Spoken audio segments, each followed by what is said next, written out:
अस्सलाम वालेकुम नाज़रीन, उम्मीद करती हूँ सब खैर और आफियत से होंगे।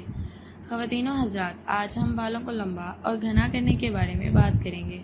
खूबसूरत और सेहतमंद बाल हर किसी की ख्वाहिश होते हैं। आज के प्रोग्राम में हम कुछ घरेलू नुस्खे और मशवरे पेश करेंगे जो आपके बालों को मज़बूत, लंबा और घना बनाने में मददगार साबित होंगे।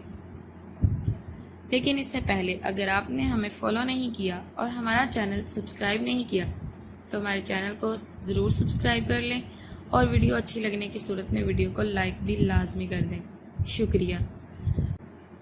तो चलते हैं अपने नुस्खे की तरफ। सबसे पहले बात करते हैं प्याज के रस की।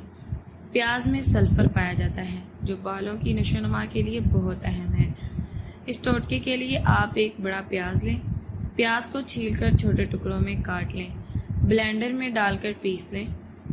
पीसने के बाद प्याज का रस निकालने के लिए उसे छान लें। प्याज के रस को बालों की जड़ों में लगाएं, उंगलियों की मदद से हल्के हाथों से मसाज करें। 30 मिनट के लिए छोड़ दें।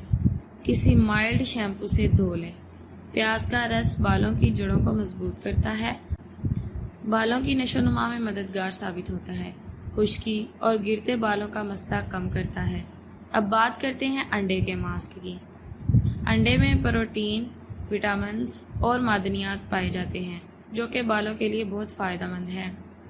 नुस्खा दर्द झैल है: 1 अंडा, 2 चम्मच जैतून का तेल इख्तियारी। तरीकाकार: 1 प्याले में अंडा तोड़कर डालें, अच्छी तरह फेंट लें। अगर चाहें तो 2 चम्मच जैतून का तेल शामिल कर सकते हैं ताकि मास्क ज़्यादा मौसर हो। इस्तेमाल का तरीका: अंडे के मास्क को बालों और सर की जिल्द पर लगाएं। 20 मिनट के लिए छोड़ दें। किसी माइल्ड शैम्पू से धो लें। अंडे का मास्क बालों को प्रोटीन फराहम करता है, बालों की चमक और मजबूती में इजाफा करता है, बालों को नरम और मुलायम बनाता है। नाजरीन, अगर आप इन दोनों टोटकों को इस्तेमाल करेंगे तो आपके बाल घने, स्याह और मजबूत हो जाएंगे। नाजरीन, उम्मीद है आपको इन दोनों टोटकों की समझ लग गई होगी। आखिर पर आपसे गुजारिश है, अगर आपको ये हमारी वीडियो अच्छी लगी तो इस वीडियो को लाइक ज़रूर करें और चैनल को सब्सक्राइब भी लाजमी कर लें। शुक्रिया।